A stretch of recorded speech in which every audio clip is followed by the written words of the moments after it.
한번 따라합시다. 위로하라. 위로하라. 예.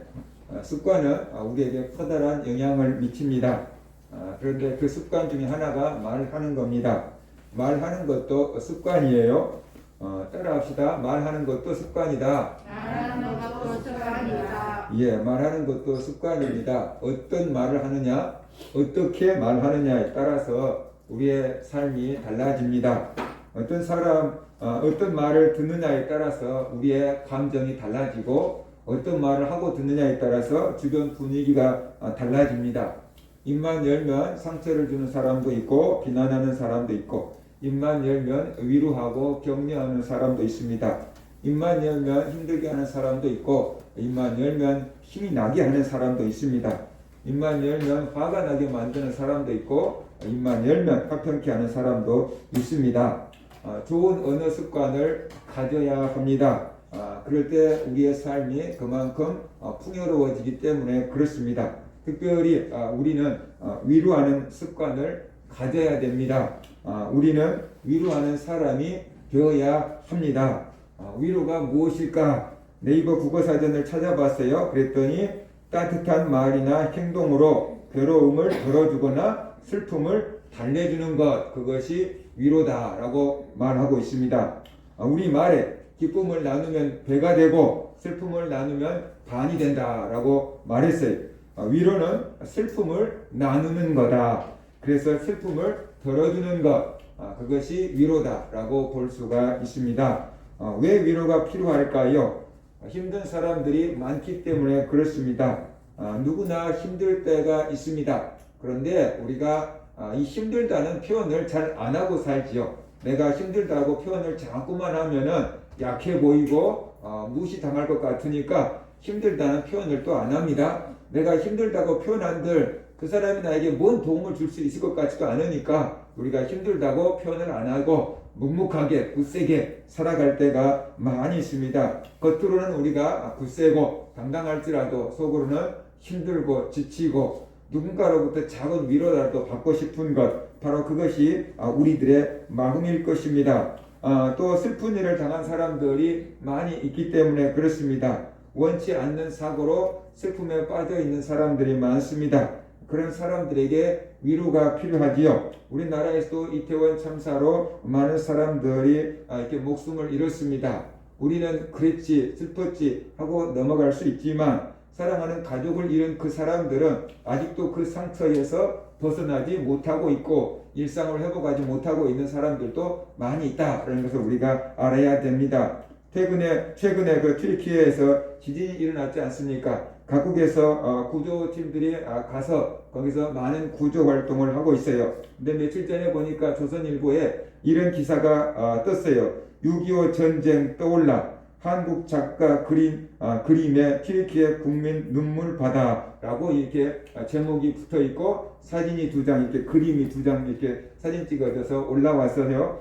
그래서 이게 뭔가 하고 읽어봤더니 만화 일러스트레인 명민호 작가가 그림을 통해서 강진으로 큰 피해를 입은 튀르키예와 시리아 국민들을 애도했다라고 나와 있어요. 명 작가는 자신의 소셜 미디어에 한국 전쟁 당시 전쟁 고아를 돌봐주는 튀르키예 군인의 모습과 지진으로 피해를 입은 튀르키예 아이들을 돕고 있는 한국 긴급 구조대 활동 모습을 그림 2장으로 이렇게 딱 표현을 했어요. 그림 속에 튀르키예 군인은 전쟁으로 폐허가 된 장소에서 한쪽 무릎을 꿇은 채 아이의 머리를 쓰다듬고 있습니다. 그리고 다른 한 손에는 마실 것도 쥐고 있습니다. 이와 비슷하게 이제 한국 군인이 지금 투입되어 있는 것은 칼라로 되어 있고 6.25 때 전쟁은 흑백으로 그려져 있는데 한국 긴급구조대는 지진으로 무너진 장소에서 한쪽 무릎을 꿇고서 아이에게 마실 것을 주고 있는 그 그림을 그렸어요. 명작가는 10일 한국 구조대가 튀르키예에서 활약하고 있다는 뉴스를 보고 감명을 받아서 그 그림을 그리게 됐다라고 했어요. 튀르키예 시리아에서 많은 인명피해 소식을 듣고 애도하는 마음으로 그림을 그렸다고 했습니다. 현재 많은 것이 무너져 내린 튀르키예의 형제들과 최선을 다해 구조활동을 하고 있는 모든 사람에게 그림을 통해서 마음만큼은 무너지지 않았으면 하는 바람으로 그랬다고 했어요. 특별히 한국전쟁 당시 우리나라에 많은 도움을 주고 큰 희생을 했던 형제의 나라 튀르키예에게 그때의 고마운 마음을 잊지 않았다라는 것을 보여주고 싶었다 그랬어요. 그래서 그 그림은 이 좋아요 수가 막 계속해서 막 늘어나고 있고 수많은 사람들이 보고 있는데 현지 네티즌들도 해당 게시물을 찾아와서 서로 형제의 나라라는 것을 매우 잘 표현했다. 아름다운 그림 고맙다. 우리와 함께 해줘서 감사하다. 지진 피해 지역에 살고 있는데 모든 것이 파괴됐다. 마음 써줘서 감사하다. 라는 그런 반응들을 계속 보이고 있다라고 했어요. 그래서 이 그림 한 장으로서 그 많은 사람들을 위로하고 있구나. 이제 우리가 그 그림을 가지고 그쪽까지 갈 필요도 없고 내 소셜 미디어에다가 올려놓으면은 신문에 나오고 그쪽에서 또 누가 그것을 가져가고 그러니까 그쪽에 있는 사람들도 바로 그것을 볼 수 있는 시대에 살고 있잖아요. 그래서 그림 한 장, 아무 말 하지 않는 그 그림 한 장이 이렇게 많은 사람들의 마음에 감동을 주고 위로를 주는구나 하는 것을 보았어요. 왜 우리가 위로해야 할까요? 사람들에게 위로가 필요하기 때문에 그렇습니다. 현대인들은 여기저기서 많은 상처를 받고 살아갑니다. 겉은 멀쩡한데 속으로는 많은 상처를 입고 있습니다. 특별히 우리가 코로나로 3년이라는 시간을 보냈고 사람들과 만나지 못하게끔 이렇게 거리 두기를 하면서 3년을 보냈잖아요. 그래서 우울증을 겪고 있는 사람들도 많고 심리적으로 많은 문제를 갖고 있는 사람들이 생겨나게 되었다는 거죠. 나는 괜찮아 라고 할 수 있지만 정도가 좀 가벼워서 그렇지 나름대로 다 피해는 다 입고 있는 것입니다. 몸의 건강을 지켰으니까 됐다라고 생각할 수 있지만 우리의 정신 건강이 굉장히 많이 무너진 상태, 인간관계가 많이 단절된 상태, 그것이 또 마스크 벗는다고 해서 쉽게 회복되지 않는 그런 구조 속에서 우리가 살아가고 있어요. 어떤 사람은 가벼운 상처일 수 있지만 어떤 사람은 굉장히 심한 상처를, 내적인 상처를 입고 있는 경우도 있습니다. 우리가 이런 사람들에게 말 한마디, 격려 한마디, 칭찬 한마디, 감사 한마디가 커다란 힘이 되고 위로가 될 수가 있습니다. 위로가 필요 없는 사람들은 없습니다. 우리는 모두 위로가 필요한 사람들이다 라는 것이. 그저께 목사님을 만났는데 그 목사님이 이런 얘기를 하시더라고요. 우리 노예에 있는 한 목사님 아들이 27살인데 교통사고로 이제 이렇게 투천을 했어요. 그러니까 이제 그 소식을 한 목사님들이 위로하려고 그 목사님에게 많은 전화를 했는데 그 목사님이 전화를 아예 다 끊고 전화를 아예 받지를 않아서 사람들이 위로를 해줄 수가 없었대요. 그래서 시간이 이제 어느 정도 지나서 제가 아는 목사님이 이제 전화를 하니까 시간이 좀 지났으니까 이제 전화를 받더래요. 그래서 목사님 얼마나 힘드셨어요? 라고 얘기를 했더니 그때부터 자기 힘든 마음을 주르륵 계속 이렇게 말씀을 하시더래요. 아들이 2명이 있었는데 그 아들이 유별나게 재주가 뛰어나고 똑똑하고 그래서 부모에게 기쁨을 줬는데 그렇게 하루아침에 갈 줄은 몰랐다. 부모인 자기들도 너무 힘들지만 형제 2명이 그렇게 우애가 좋았대요.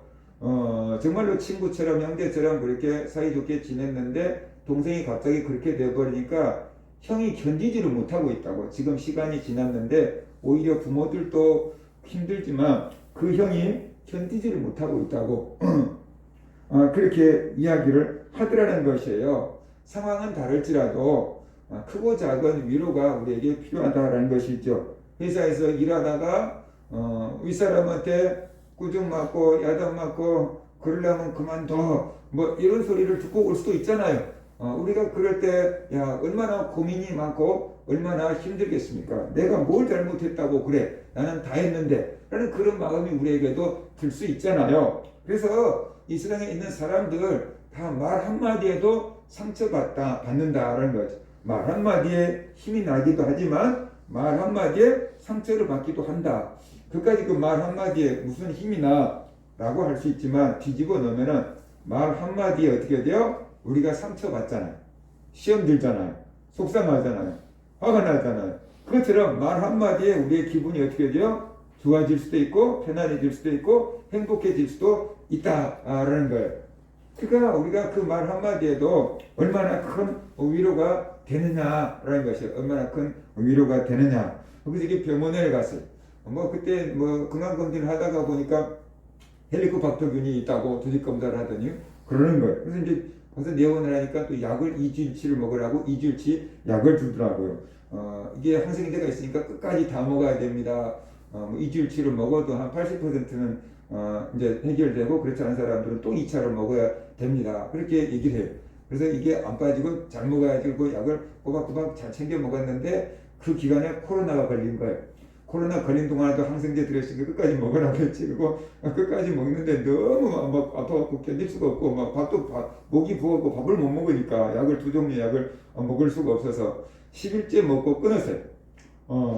그리고 이제 뭐 한 달, 몇 달 뒤에 이제 병원에 뭐 그 검사를 받으러 갔죠. 그게 다 없어졌나 검사를 받으러 갔죠. 그랬더니 의사 선생님 하는 소리가 약은 잘 드셨어요? 그러는 거예요. 그래서 10일치밖에 못 먹었어요. 그러니까 왜? 그래서 코로나 걸려가지고 너무 힘들어서 밥도 못 먹고 약도 먹을 수가 없었어요.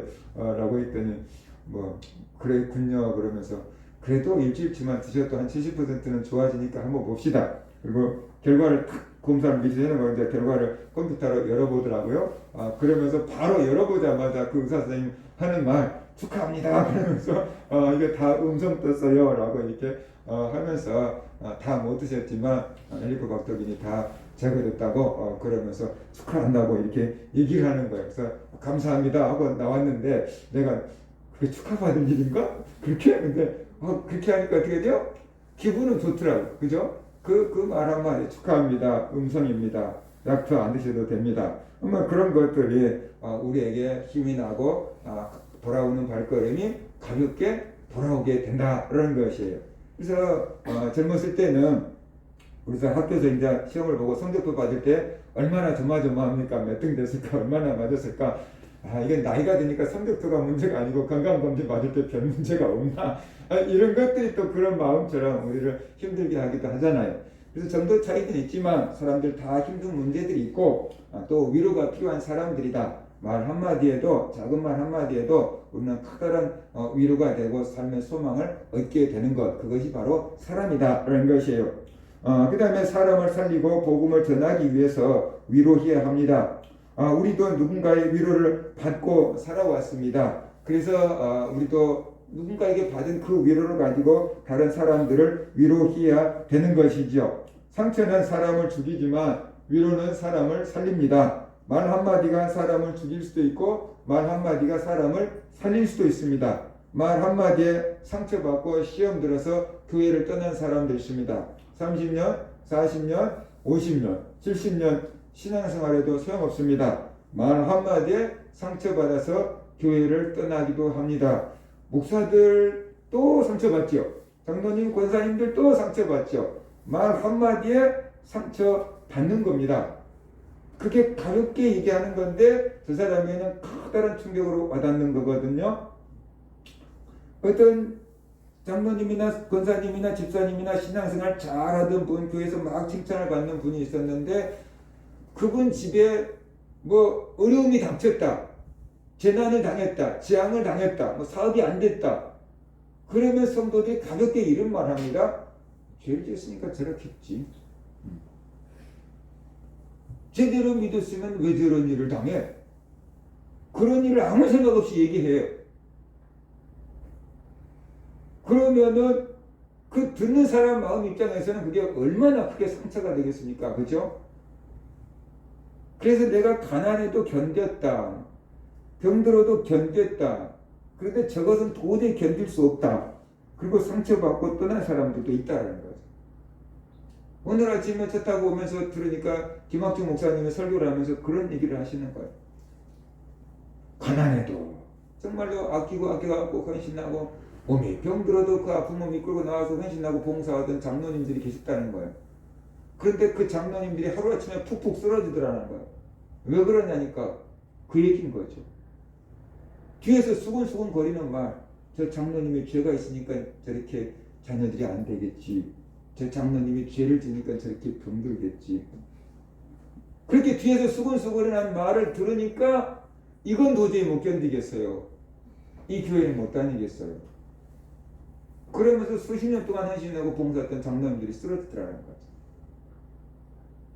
그러니까 그 말 한마디, 내 입장에서는 아무것도 아닌 것처럼 얘기했지만 듣는 사람 입장에서는 어떻게 돼요? 그게 이제 상처가 돼서 어떤 몸이 병든 것보다 더 크게 병들어서 그 수십 년 동안 믿었던 신앙이 무너져 버리게 되는 거잖아요. 그러니까 말 한마디가 사람을 죽일 수도 있고 살릴 수도 있고 사람의 믿음을 세워줄 수도 있고 쓰러뜨릴 수도 있는데 이게 교회에서 성도님들이 목사님들이 선생님들이 사람의 믿음 하나 세워주려면 얼마나 많은 말을 해야 되고 얼마나 많은 기도를 해야 되고 얼마나 많은 사랑을 베풀어 줘야 될지 몰라요. 그런데 말 한마디면 그 모든 어떻게 돼요? 그것이 와르르 다 무너져 버릴 수 있다는 거예요. 몇십 년 동안 자라왔던 그 신앙이 그 말 한마디에 무너져 버린다는 거예요. 그러니까 빗으로 꽂아 버리는 거죠. 이게 얼마나 이게 말이 무서운 건가를 우리가 생각을 해봐야 된다라는 것이에요. 그래서 우리가 이 말이라는 것이 복음을 전하기 위한 것이고 생명을 살리기 위한 것이다라는 것이에요.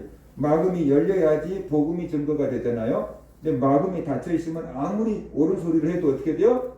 받아들이지가 않게 된다라는 거죠. 먼저 마음이 열리면은 뭔 소리를 해도 받아들이는데 아무리 논리적으로 증거를 해도 마음이 닫혀 있으면은 소용이 없게 되는 거죠. 그래서 바로 우리가 사람을 위로하는 이유는 사람을 살리고 복음을 전하는 그 통로를 열기 위해서 사람을 위로해야 된다라는 겁니다. 그 다음에 하나님이 우리에게 위로하라고 하셨어요. 고린도후서 1장 3절 4절 보면은 찬송하리로다 그는 우리 주 예수 그리스도의 하나님이시요 자비의 아버지시요 모든 위로의 하나님이시며 우리의 모든 환난 중에서 우리를 위로하사 우리로 하여금 하나님께 받은 위로로서 모든 환난 중에 있는 자들을 능히 위로하게 하시는 이시로다 그랬어요. 하나님은 우리를 위로하십니다. 그래서 바울은 하나님을 가리켜서 위로의 하나님이다 라고 했어요. 그런데 하나님은 우리가 하나님께 받은 그 위로를 가지고 나만 위로받는 걸로 끝나지 말고 나와 같은 사람들을 위로하기를 원하신다 라고 지금 말씀을 하고 있어요. 그래서 이 시대에 지금 뭐랄까 상담사들이 위로하는 일을 직업으로 하고 있는 사람들이 상담사들이다라고 볼 수 있잖아요. 그런데 상담사들 중에서 멀쩡해서 상담사 된 사람들은 많지 않아요. 다 아프고 상처 있고 골마 터지고 가정 깨지고 자녀 무너지고 그래서 어떻게 하면 내가 살아 버틸 수 있을까? 어떻게 하면 가정을 지킬 수 있을까? 어떻게 하면 자녀들을 바로잡을 수 있을까?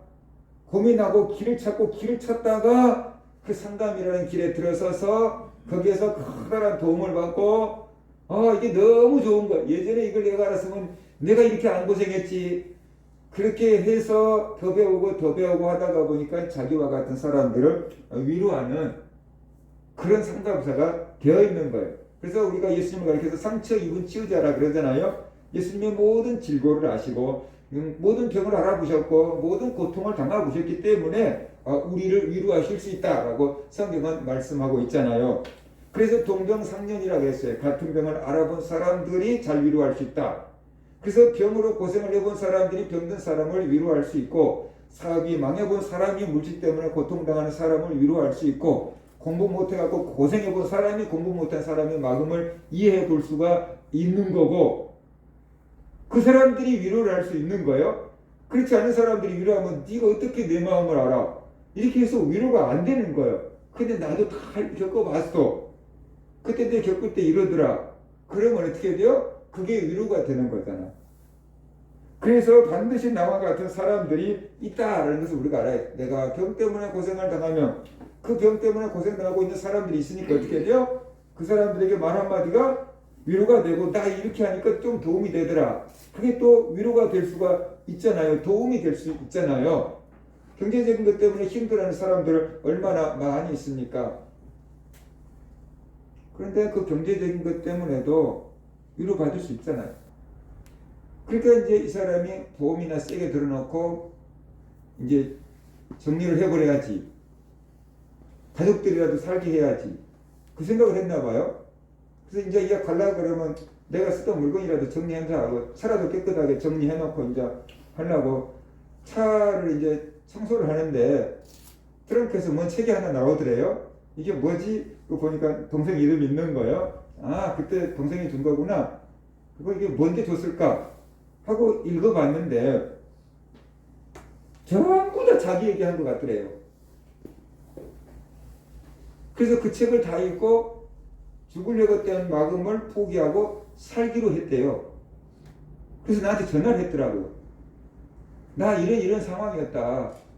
그래서 이렇게 삶을 정리하려고 트렁크를 정리하다가 이 책을 발견하고 읽었는데 전부 다 내 얘기한 것 같더라.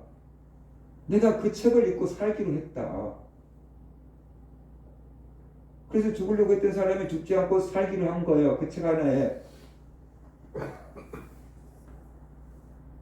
근데 그 형이 지금 내놓은 책이 그러잖아요. 당신도 뭐 100억 부동산 주인이 될 수 있다. 그만큼 돈을 벌었어요. 그러니까 그때 상황을 봤으면 그분이 그 경제적인 어려움을 잃고 지금 뭐 100억 넘은 빌딩의 주인공이 될 수 있다는 것을 어떻게 그때 꿈이나 꿀 수 있었겠어요. 그 어려움을 다 이겨내놓으니까 그런 일이 벌어지는 거잖아요. 지금 돌아본다면 그것이 간증거리지 않겠어요. 자기와 같이 어려움 당하고 있는 사람들에게 어떻게 돼요? 소망을 줄 수 있지 않겠어요? 그죠? 지금도 자기는 부동산을 하는데 빌딩을 팔라고 생각하지 않는데요. 온 사람 전도하려고 생각한대요. 앉혀놓고 하나님 얘기만 잔뜩 한대요. 그러면 사람들이 세상에 뭐 이런 사람이 있냐고 그런대요. 뭐 빌딩 얘기하고 뭐 할 생각을 해야 되는데 계속 하나님 얘기만 하고 전도 얘기만 하고 그 사람의 상처 입은 마음을 위로해 준대요. 자기가 아내를 잃었잖아요. 그 온 고객들 중에서 남편을 먼저 잃어갖고 뭐 10년째 우울증에 걸려있는 사람, 자식을 먼저 보낸 사람, 그런 고객들이 온다는 거예요. 그런 고객들 붙잡고 자기 얘기한대요. 자기가 아내를 잃고 충격을 받아서 병원까지 실려가고 그래도 하나님 앞에 막 부러지니까 하나님께서 자기에게 이런 깨달음을 줬다고. 그런 얘기들을 하면은 세상에 어떻게 그런 깨달음을 얻을 수 있냐고, 어떻게 그런 생각을 할 수 있냐고, 그러면서 얼굴이 환해져 오고 돌아간대. 그런 사람도 이제 거래하려면 어디로 오겠어요? 그 믿을 만한 사람, 자기를 위로해 준 사람, 거기로 오지 않겠어요? 그러니까 뭐 부동산 사라고 뭐하라고 말하지도 않는데요. 왔다 그러면 옳다 전도하자. 그리고 그냥 책 주고 전도하고 간증하고 하나님 얘기만 하다가 보낸대요. 근데 자기는 뭐 부동산 뭐 많이 뭐 거래할 것도 없고 뭐 빌딩을 뭐 한 개씩 팔고 거래하니까 빌딩 하나만 팔고 거래하면 또 그 수수료가 있잖아요. 그렇죠?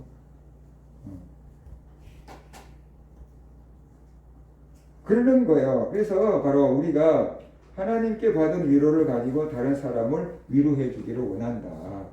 내가 힘든 것을 겪을 때 내가 정말 힘들잖아요.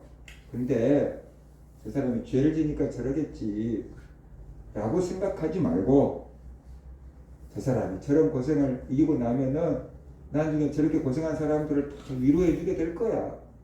위로자가 될 거야. 하나님이 쓰려고 그래. 그렇게 우리가 얘기해 준다 그러면은 얼마나 좋을까요?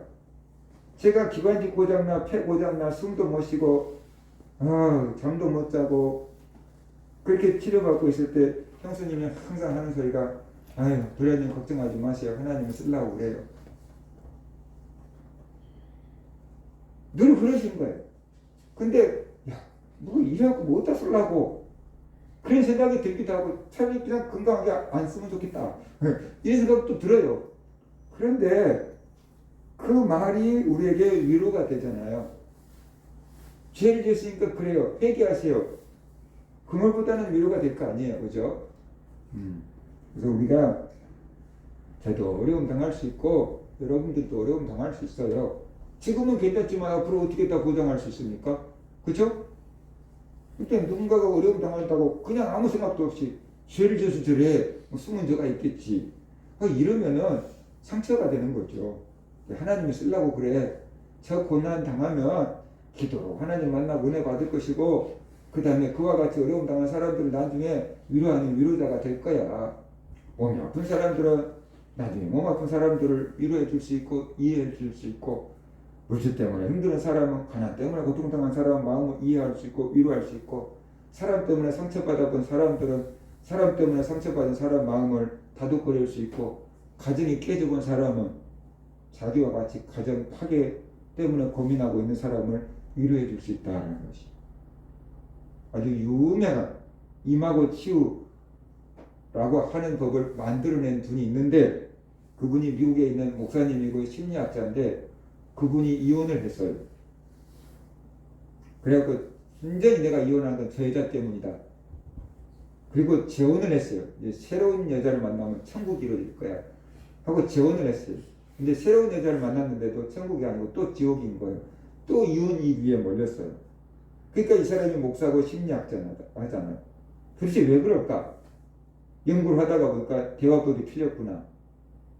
그래가지고 만들어내는 법이 임하고 치유법이에요. 근데 그것을 우리나라에 최초로 수입해 온 목사님이 계셔요. 교수가 계세요. 근데 그분도 이혼하신 분이에요. 그분이 우리나라에 그것을 가지고 와갖고 학교에서 가르치고 협회를 만들고 그랬는데, 그분도 이혼의 쓰라린 아픔을 경험하신 분이에요. 그래서 이제 그런 것들을 제자들한테 가르쳐서 내보내는데, 가정법원에서 이혼하려고 하는 사람들에게 이혼 숙려 기간이 있잖아요. 그런 데 보내는 거예요. 여기 가서 좀 배워와. 그래도 이혼한다고 해줄게. 그러는 거예요. 그럼 거기 이제 와갖고 이제 대화법을 배우는 거예요. 부부간의 대화법을 배우는 거예요. 아, 이래서 잘못됐구나, 저래서 잘못됐구나, 그래서 우리 관계가 깨졌구나. 아, 그래가지고 이제 몇 주 뒤에 되면 이혼 안 해도 돼요. 그런 사람이 나오니까 가정법원에서 거기 갔다 와. 거기 갔다 와도 안 되면 해줄게. 이렇게 해서 사람들을 거기에 보내서 깨진 가정들을 위로하고 있다라는 거예요. 그러니까 우리가 고난을 당하는 것은 선생, 먼저 경험을 해본 거고, 그 다음에 우리 같은 사람들을 나중에 위로하기 위해서 하나님이 쓰시는 도구이기도 하다라는 것을 우리가 알아야 되는 거야. 근데 우리가 율법적인 신앙이 매여 있어서 무조건 죄 때문에 그래, 죄 때문에 그래, 이렇게 너무 쉽게 얘기를 해서 사람들에게 상처를 줄 때가 많다. 그건 위로가 아니다라는 것이. 그 다음에 우리가 이 위로할 때 위로를 받을 수 있습니다. 사람들은 자기가 위로받기를 원합니다. 다른 사람이 자기 마음을 알아주기를 원합니다. 그러나 기독교 황금률이라는 말씀을 보면 무엇이든지 남에게 대접을 받고자 하는 대로 너희도 남을 대접하라. 이것이 율법이요 선지자니라 그랬어요. 무엇이든지 남의 대접을 받고자 하는 대로 남을 대접하라. 우리가 위로받기 원한다면 우리도 먼저 위로해야 한다는 거죠. 그럴 때 우리도 위로를 받게 될 거다. 가는 말이 고와야지 오는 말이 곱다고 했잖아요. 우리가 위로의 말을 전해주면 그쪽에서도 나중에 또 우리가 힘들 때 위로의 말을 전해주게 될 거다. 우리가 많은 사람들을 위로한다고 하면 우리도 나중에 위로받을 입도 위로해 줄 사람도 많이 있을 것이다 라는 것이. 그 다음에 위로는 하나님께 상을 받는 길이기 때문에 그래요. 오늘 우리가 읽은 마태복음 25장 34절 40절을 보면 어려움 당한 자를 위로하는 것이 곧 주님을 위로하는 것이다 라고 얘기했어요. 그래서 주님께서 어려움 당한 자를 위로한 자들에게 천국을 상으로 주겠다 라고 말하고 있어요. 그때 임금이 그 오른편에 있는 자들에게 이르시되 내 아버지께 복받을 자들이여 나와 창세로부터 너희를 위하여 예비된 나라를 상속받으라. 천국을 유업으로 받으라 그랬어요. 그러면 그 이유가 뭔가? 천국을 유업으로 준 이유가 뭔가? 35절 내가 줄일 때 너희가 먹을 것을 주었고 목마를 때 마시게 하였고 나그네 되었을 때 영접하였고 헐벗었을 때 옷 입혔고 병들었을 때 돌아보았고 옥에 갇혔을 때 와서 보았기 때문이다 라는 것이. 너희들이 나를 위로했기 때문이다 라는 거예요. 그러니까 그 의인들이 그 소리를 듣고 우리가 어느 때 주께서 줄이신 것을 보고 음식을 대접하였으며 목마르신 것을 보고 마시게 하였나이까? 어느 때에 나그네 되신 것을 보고 영접하였으며 헐벗으신 것을 보고 옷 입혔나이까? 어느 때에 병드신 것이나 옥에 갇히신 것을 보고 가서 배웠나이까? 우리는 주님께 그런 대접을 해준 적이 없어요. 근데 어떻게 우리에게 천국이란 그 어마어마한 복을 주세요? 우리 받을 자격 없어요. 그랬어요. 그랬더니 주님께서 뭐라고 말씀하시냐 그러면 내가 진실로 너에게 이르노니 너희가 여기 내 형제 중에 지극히 작은 자 하나에게 한 것이 곧 내게 한 것이니라. 네 주변에서 있는 사람들 위로하고 도와주는 것이 곧 그들을 만드신 예수님을 위로하고 도와준 거다.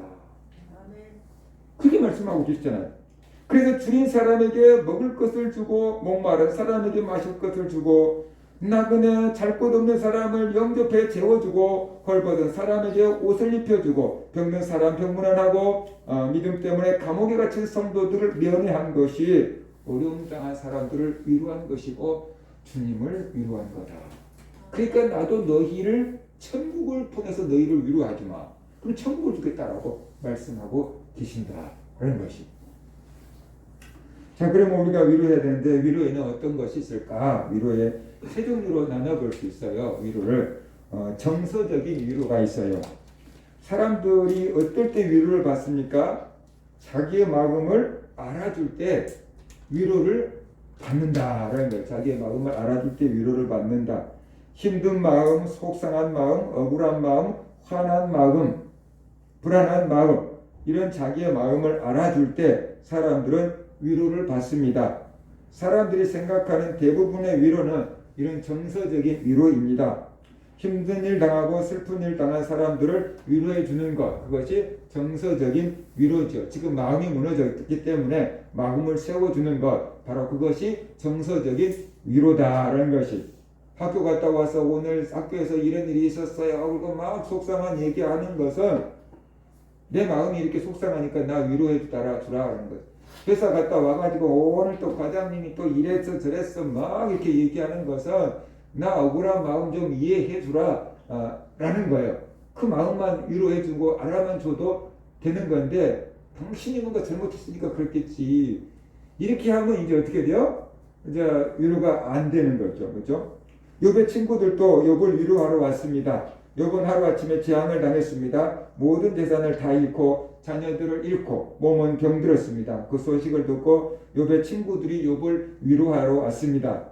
욥의 슬픔을 함께 나누려고 욥을 찾아왔어요. 욥의 슬픔을 덜어주려고 찾아왔어요. 이것이 바로 정서적인 위로다라고 볼 수 있어요. 정서적인 위로가 아무것도 아닌 것처럼 생각하지만 그게 아주 중요한 거예요. 제가 사회복지 실습을 할 때 그 서비스 이름 중에 하나가 말벗 서비스라는 게 있었어요. 나이 드신 분들, 홀로 계시는 분들 집을 찾아가서 어려운 점은 없으세요? 라고 이렇게 물어보면은요. 그동안에 말할 상대가 없다가 졸졸졸졸졸졸 막 얘기해요. 뭐 보일러가 어떻고 뭐가 어떻고 막 그냥 막 뭐 접수하는 것이 어떻고 막 얘기를 해요. 자식이 있다고 막 그냥 기초생활 수급자가 아닌데 막 자식이 도와주지도 않는데 뭐 이런 얘기들을 막 이렇게 하시는 거예요. 근데 내가 그것을 법적으로 도와줄 수 없지만 그 얘기를 다 들어주고만 와도 그분에게는 큰 위로가 된다. 그래서 말벗 서비스 이렇게 하는 거예요. 혼자 계신 분들은 입을 닫고 계시다가 어떻게 돼요? 가면 고마우니까 막 요구르트도 주고 뭣도 주고 그런데 지나면 날짜 지난 거예요. 그거 냉장고에서 막 꺼내주시고 막 그렇게 얘기를 하시는 거예요. 그냥 들어만 주면 되는 거예요. 그죠? 그러니까 이게 정서적인 위로가 어떤 사람에게 커다란 힘이 되고요. 위로가 되고요. 소망이 돼요. 어려움을 이겨내게 돼요. 그래서 정서적인 위로도 아주 중요한 거다. 현대인들이 힘들어하는 것은 이 정서적인 위로를 받지 못하기 때문에 그래요. 왜냐 그러면 다 내가 힘드니까 다른 사람의 마음을 이게 터치해 줄 여유가 없어요. 내가 긴장돼 있고 내가 쫓기고 내가 스트레스 받고 있으니까 내가 바쁘니까 다른 사람의 마음을 이렇게 돌봐줄 여유가 안 생기는 거예요. 그러니까 어디 가서도 내 마음을 위로받지 못하니까 현대인들이 스트레스 받고 현대인들이 쌓이기만 하지 풀 길이 없으니까 그러니까 현대인들이 힘든 거다라는 것이. 그래서 바로 이 정서적인 위로가 굉장히 중요한 거다라는 것입니다. 그 다음에 두 번째는 현실적인 위로가 있어요. 사람들에게 꼭 필요한 도움을 받을 때 그것이 위로가 됩니다. 문제가 해결될 때 위로가 되는 것들이 있어요. 힘들고 어려울 때 이겨낼 수 있도록 도움을 주는 사람을 통해서 위로가 오지요. 그 도움이 육체적이고 물질적이고 정신적인 도움일 때 위로를 얻게 됩니다. 정서적인 위로가 어떤 사람에게는 꼭 필요하지만 또 어떤 사람에게는 현실적인 위로가 꼭 필요할 때가 있어요. 현실적인 위로가 필요한 사람에게 현실적인 위로를 주지 않고 정서적인 위로만 주면은 큰 도움이 되지 않아요. 야고보는 이렇게 말했어요. 만일 형제나 자매가 헐벗고 일용할 양식이 없는데 너희 중에 누구든지 그에게 평안히 가라, 덥게 하라, 배부르게 하라 하며 그 몸에 쓸 것을 주지 아니하면 무슨 유익이 있으리요. 그렇죠? 추위에 헐벗고 있는 사람에게 따뜻하게 입고 다니세요. 배고픈 사람에게 밥 든든히 들고 다니세요. 이렇게 얘기하면 위로가 되겠느냐라는 거죠. 배고픈 사람에게 라면 한 그릇이라도 대접해 드리는 게 그 사람에게는 위로가 된다 라는 거잖아요. 그죠? 그래서 바로 병든 사람에게는 뭐 좋은 병원을 소개시켜주든지 좋은 약을 소개시켜주든지 아무튼 뭐 이런 것들이 현실적으로 위로고, 경제적으로 어려움 당한 사람에게는 구청에 가서 이러이러 신청을 하면 뭐가 이렇게 좀 지원이 나옵니다. 이런 정보라도 주는 것이 현실적인 위로일 수 있다라는 거죠. 내가 도와주는 게 아니지만 사실 그런 정보들이 많이 있는데 정보들을 몰라서 이렇게 목숨을 끊고 죽는 분들이 있거든요. 근데 구청에서나 동사무소나 주민센터에서 각 가정마다 다 형편을 아는 게 아니니까 정보를 모르면 어떻게 돼요?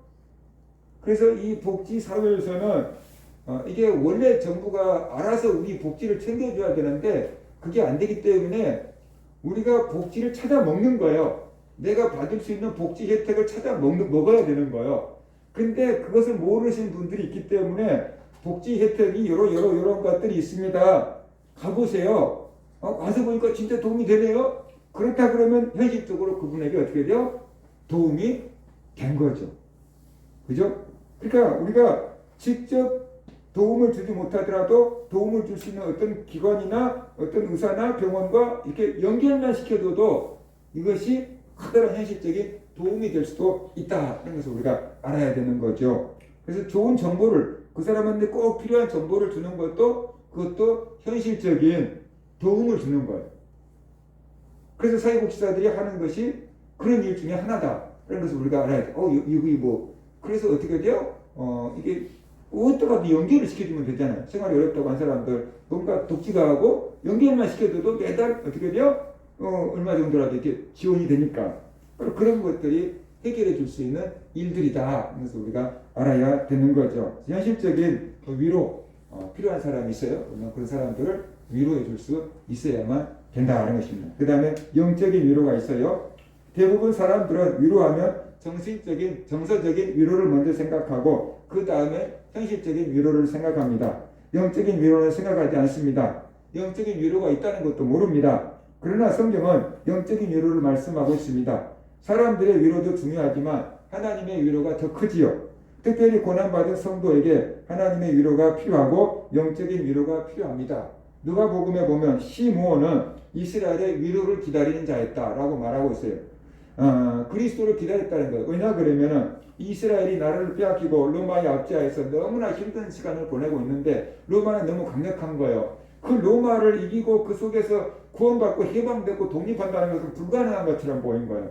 그리스도가 오시기 전에는 불가능하다고 생각이 된 거예요. 현실적으로. 그래서 이스라엘의 위로를 기다렸다는 것은 그리스도가 오실 것을 기다리고 있었다. 그래서 나라가 이게 로마 압제에서 벗어나기를 그렇게 소망하고 있었다는 거예요. 하나님이 시몬에게 응답하시죠. 네가 그리스도를 보기 전에는 죽지 않을 것이다. 그러니까 네가 살아있을 때 그리스도가 온다라는 거예요. 그것이 시몬에게 엄청난 위로였어요. 내가 살아있을 때 이 나라가 해방이 되는구나. 내가 살아있을 때 우리가 자유롭게 되는구나. 이런 마음을 갖게 됐을 거예요, 시몬이. 그래서 날마다 예루살렘 성전에 가서 그리스도를 기다린 거죠. 근데 마침내 이 예수님이 난 지 8일이 돼서 예루살렘 성전에서 할례를 받으려고 왔는데 시몬이 그 아기 예수를 보고 그리스도인 줄 알아봐요. 알아볼 수 있다는 것도 놀라운 거잖아요. 이게 8일밖에 안 되는 얘기인데 제가 그리스도라고 하는 것을 하나님이 깨닫게 해주니까 알아봐요. 그래서 하나님의 위로를 받았어요. 누가복음 2장을 보면 그 사실을 이렇게 기록합니다. 예루살렘에 시므온이라 하는 사람이 있으니 이 사람은 의롭고 경건하고 이스라엘의 위로를 기다리는 자라. 성령이 그에게 계시더라. 그 위에 계시더라. 그가 주의 그리스도를 보기 전에는 죽지 아니하리라 하는 성령의 지시를 받았더니 그랬잖아요. 그래서 예수 그리스도가 오시는 것을 보고 하나님께서 자기의 기도를 들어주었다. 이제 내 소원이 성취되었다라고 이렇게 감격해 하는 것을 볼 수가 있습니다. 사람들은 소망을 줄 때 위로를 얻습니다. 하나님이 성도들에게 주신 최고의 위로가 천국이에요. 누가복음 16장에 나온 부자와 나사로의 비유를 보면은 왜 부자는 지옥에 갔고 왜 나사로는 천국에 갔는지 그 본문만 갖고 보면은 이렇게 얘기가 돼요. 아브라함이 이르되 부자에게 너는 살았을 때 좋은 것을 받았고 나사로는 고난을 받았으니 이것을 기억하라. 이제 그는 나사로는 여기서 위로를 받고 너는 부자는 지옥에서 괴로움을 받느니라. 그러잖아요. 그러니까 나사로가 이 땅에 살 때 너무 많은 고난을 당했다라는 거예요. 뭐 믿음 때문에 고난을 당했을 건데 육체적인 병 때문에 고난을 당했던 가난 때문에 고난을 당했던 뭐 이게 다 합쳐졌겠지만 너무 많은 고난을 당했다. 그래서 하나님께서 지금 천국에서 아브라함의 품에서 그 품이란 것은 위로, 따뜻함, 포근함 뭐 이걸 얘기하고 있잖아요. 안정감.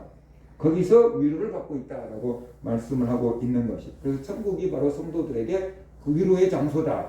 주님께서 우리 눈에서 눈물을 닦아주신다 그랬잖아요. 주님께서 우리 눈에서 눈물을 닦아주신다는 것은 어때요? 우리를 위로해 주신다라는 그런 표현이잖아요.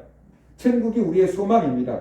고난당하고 있는 성도들에게는 부활의 약속이 최고의 위로가 됩니다. 데살로니가서 4장 15절 18절 보면은 우리가 주의 말씀으로 너에게 이것을 말하노니 주께서 강림하실 때까지 우리 살아남아 있는 자도 자는 자보다 결단코 앞서지 못하리라. 주께서 호령과 천사장의 소리와 하나님의 나팔 소리로 친히 하늘로부터 강림하시리니 그리스도 안에서 죽은 자들이 먼저 일어나고 그 후에 우리 살아남은 자들도 그들과 함께 구름 속으로 끌어올려 공중에서 주를 영접하게 하시리니 그리하여 우리가 항상 주와 함께 있으리라. 그러므로 이러한 말로 서로 위로하라.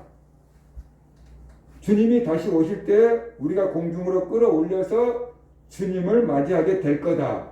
휴가하게 될 거다.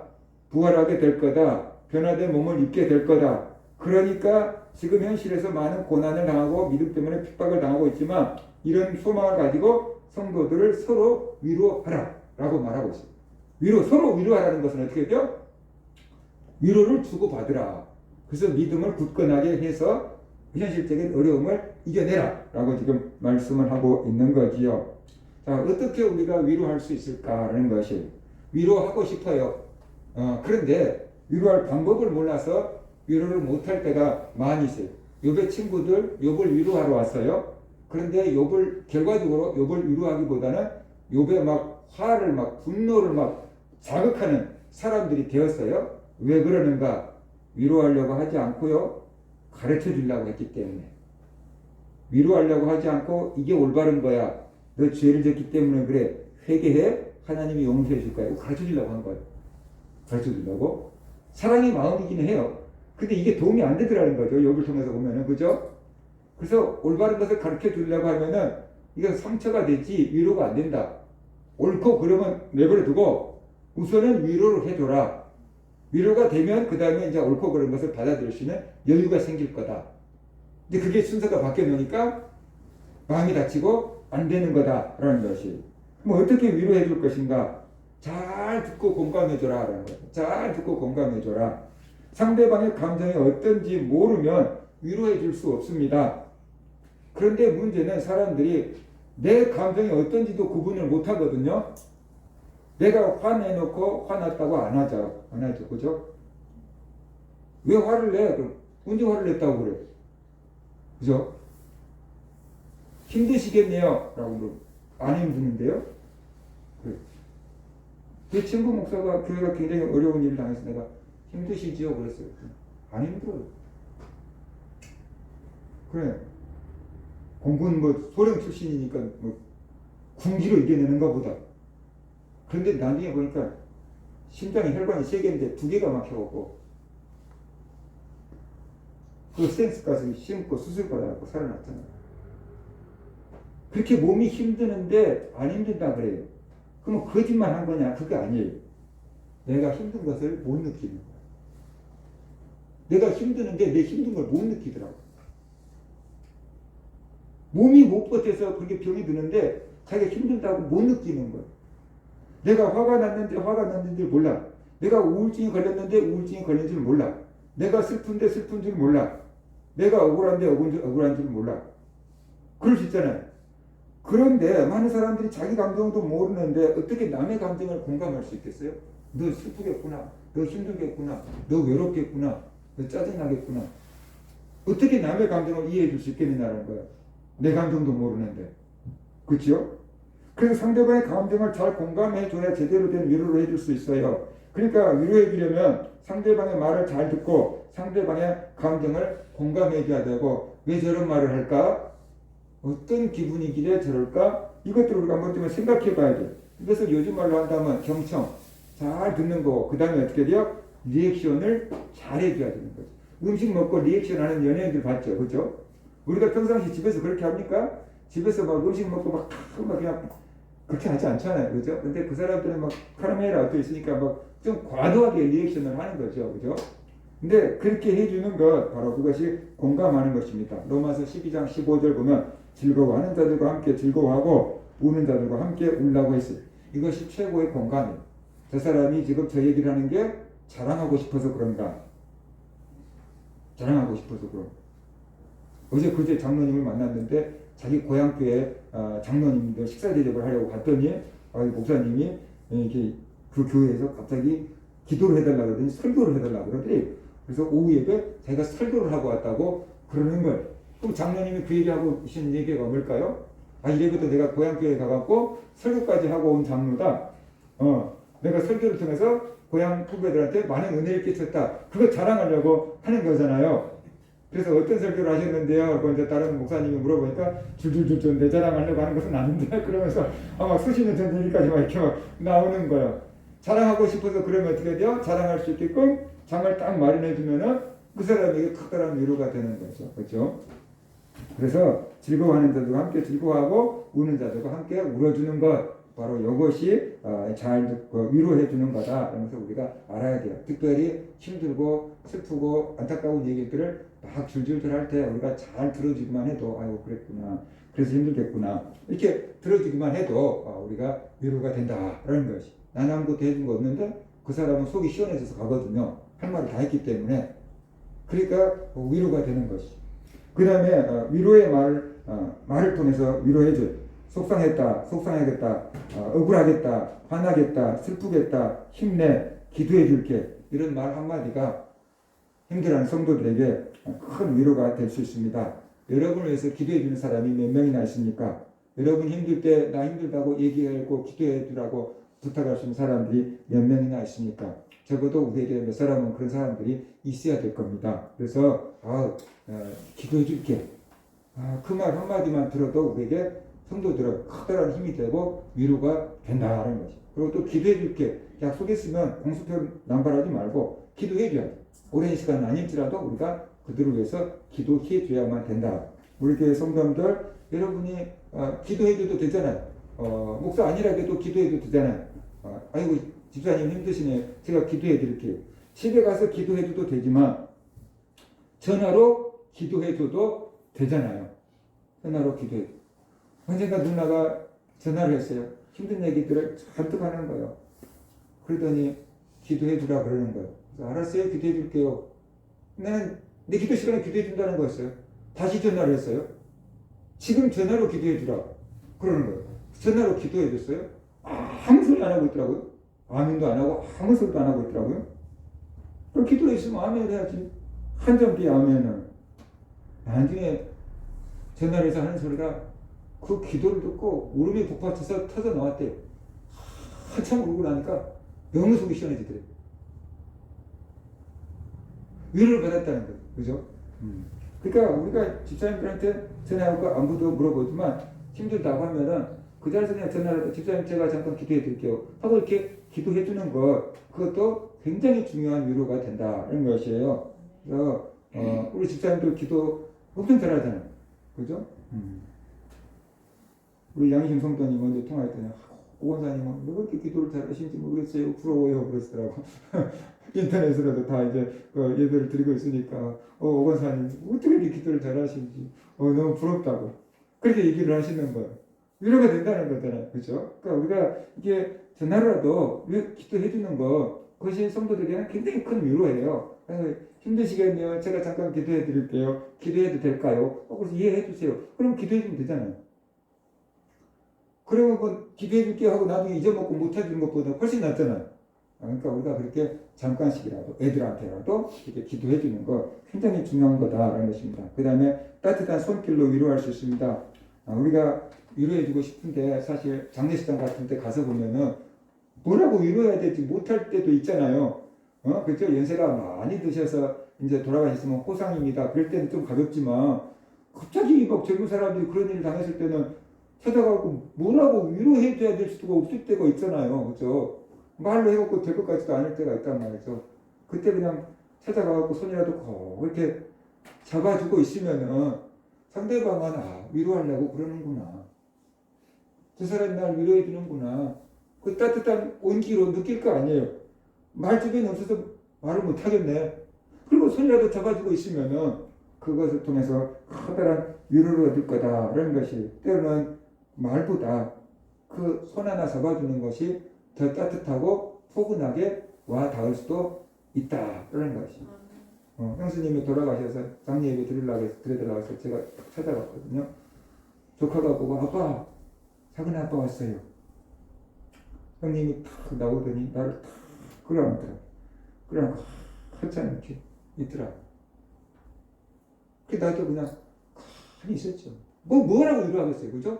말할 필요 없잖아요, 그냥 이렇게 끌어안고 있어서 위로가 된다면 굳이 얼마나 힘드세요, 슬프세요, 믿음 안에서 위로받아요. 그렇게 말할 필요가 없잖아요. 한참 끌어안고 이렇게 있더라고요.